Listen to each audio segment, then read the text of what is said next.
時の想像、手が動きました。私たちのことを見てたんです。みんな捨てて。殺される。こんなところで生きたいでたまるか。怒りの始まりだ。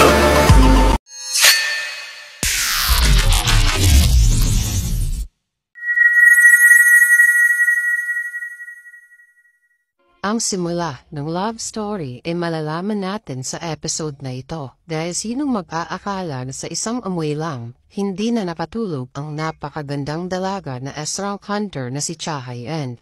Nagsagawa ng research si Jinwoo patungkol sa gaganaping hunter auction at nalaman niyang sobrang mamahal ng mga equipments. Akala ni Jinwoo na sapat na ang kanyang naipon para bumili ng equipments upang protektahan ang kanyang sarili sa malaimpyernong init ng Demon Castle. Sinubukan niyang maghanap sa store ng system, subalit wala siyang nakitang equipments na suitable for Demon Castle, kaya naisipan ng ating bida na ibenta ang Orb of Avaras. At least may nabenta siya, since ang effect nga ng orb ay kayang doblehin ang magic power, kaya paniguradong magkakaroon ito ng malaking halaga.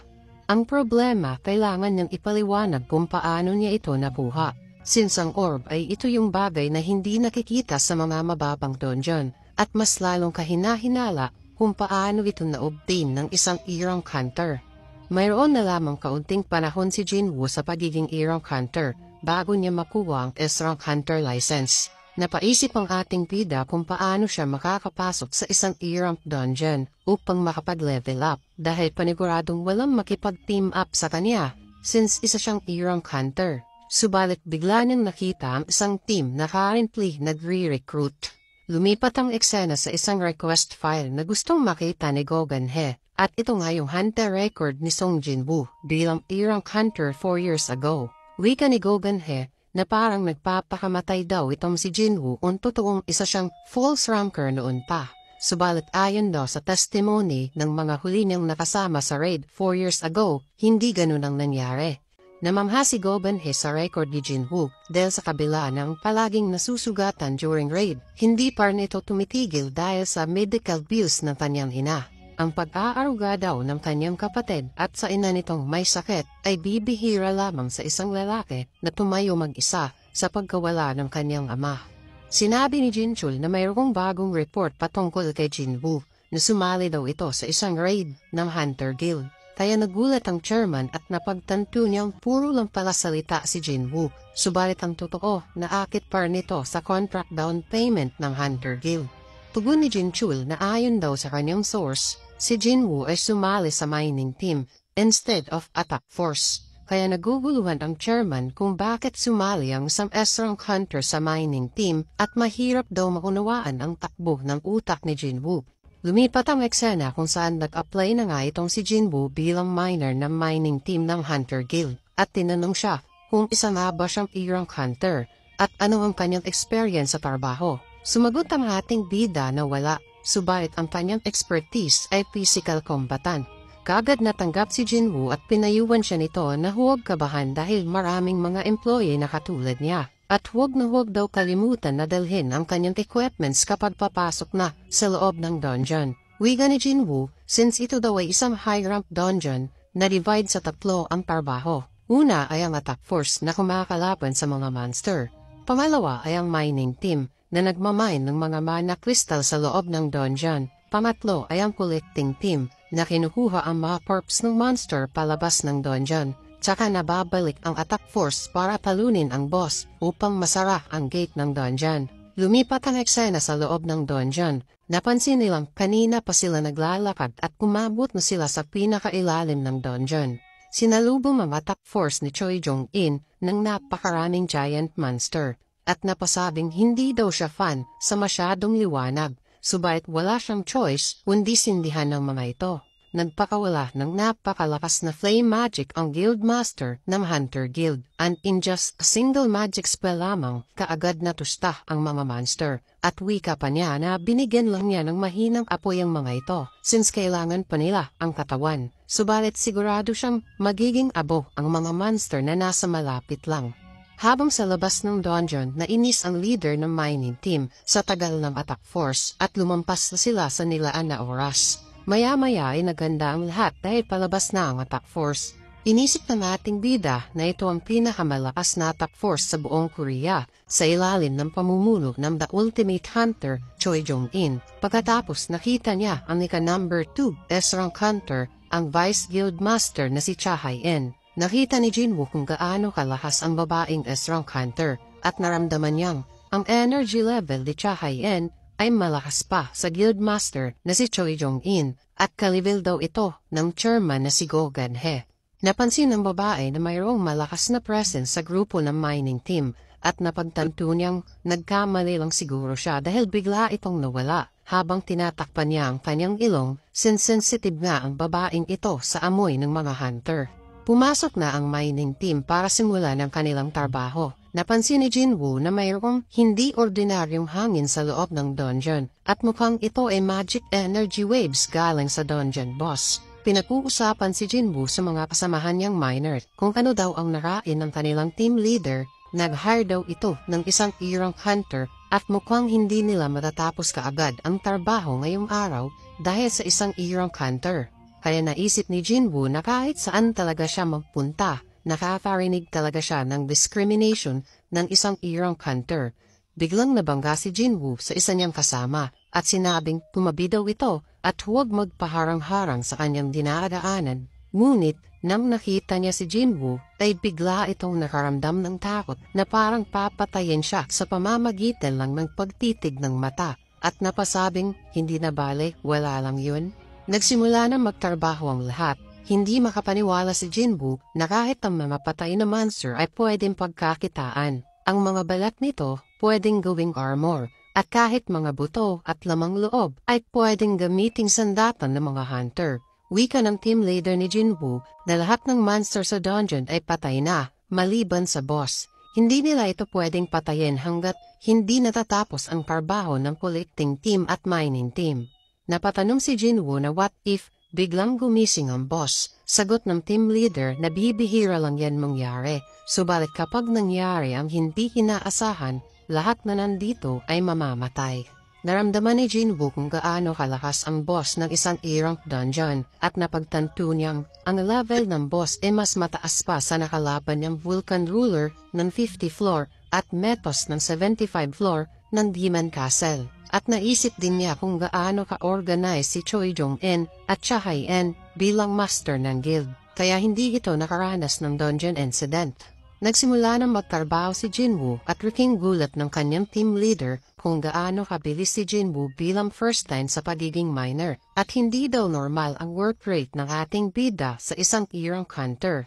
Wika ng team leader na na-check daw niya ang license nito at hindi siya nagkamali sa data ng bagong recruit. Kaya napagtanto ng team leader na isang miner blessed from the heaven daw itong si Jinwoo. Nagsimula na ang lunchtime at tinawag si Jinwoo ng team leader kung hindi pa ba ito kakain. Sagot ng ating bida na hindi pa daw siya gutom.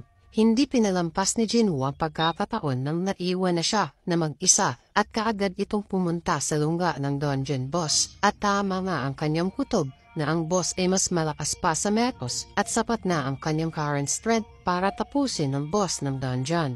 Habang kinukuha ni Jinwoo ang Barokas Dagger, nagdadalawang isip ito dahil posibleng magkakaroon ng aksidente kapag gagawin niya ito dahil kaagad magsara ang gate at magkakaroon ng malaking loss ang Hunter Guild. Subalit biglang may nagtanong sa kanyang likod kung ano daw ang kanyang ginagawa.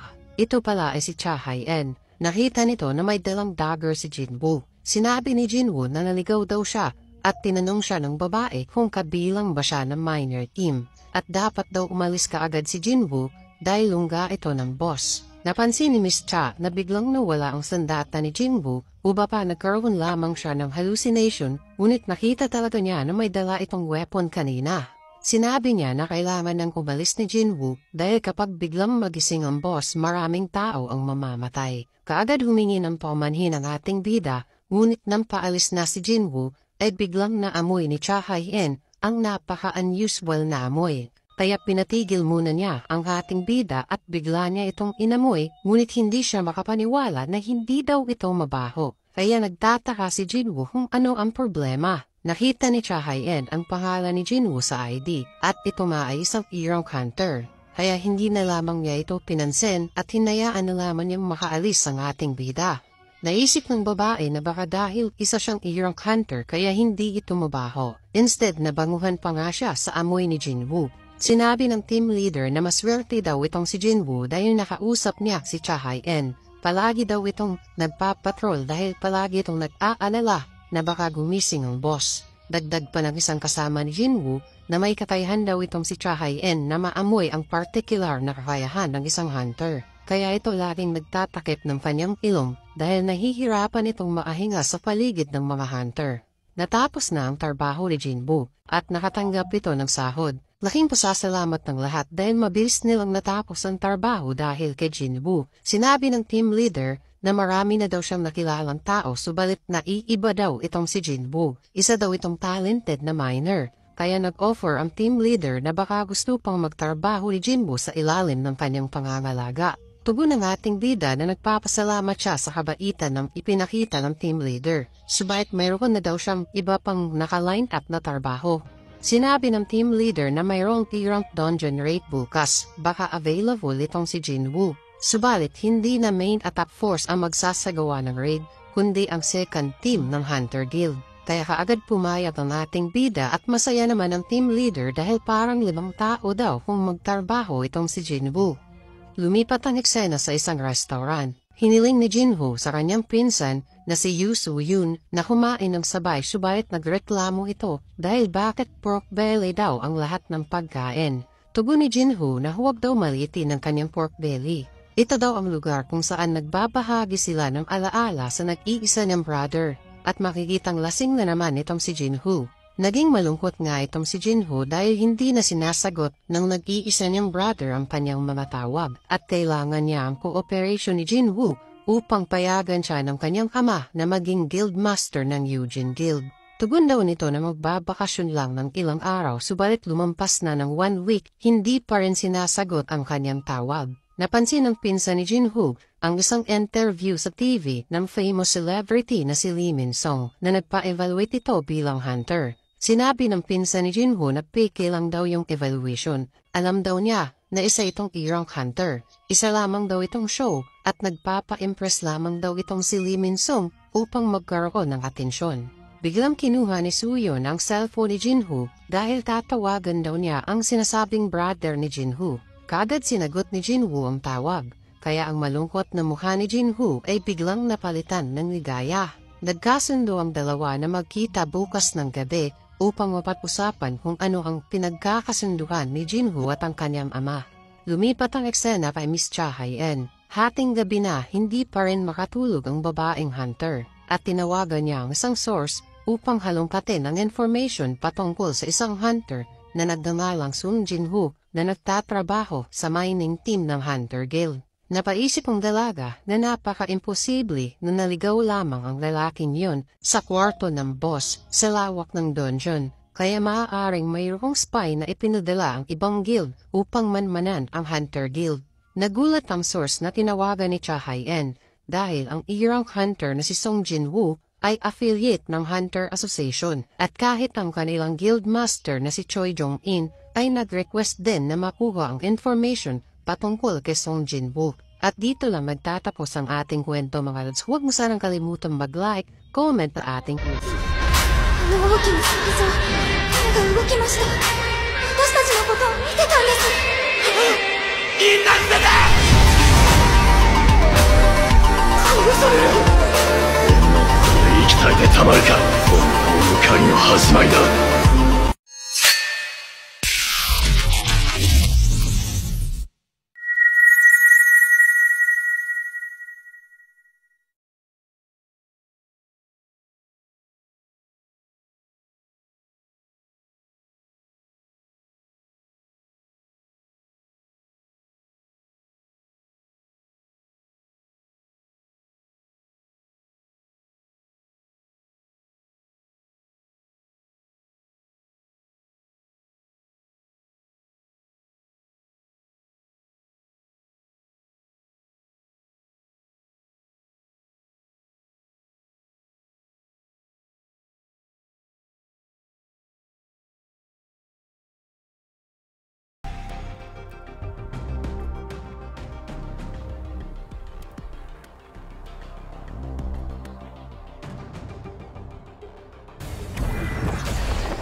just business as usual.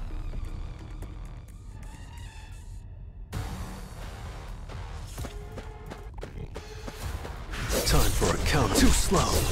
Lightning. Blitz! It's over.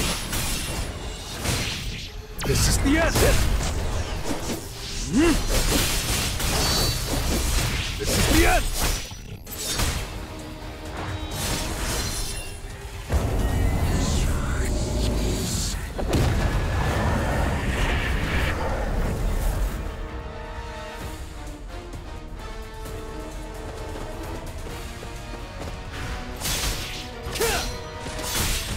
This is the end!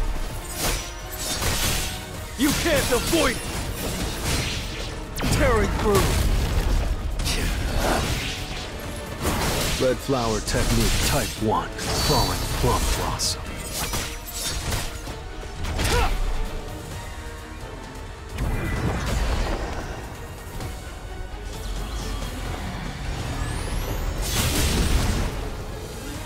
You think I'm going to miss? I'll shred you! I'll end this! I see it all. It's no use! Red Flower Technique Type 1. Falling Plum Blossom. Time for a counterattack.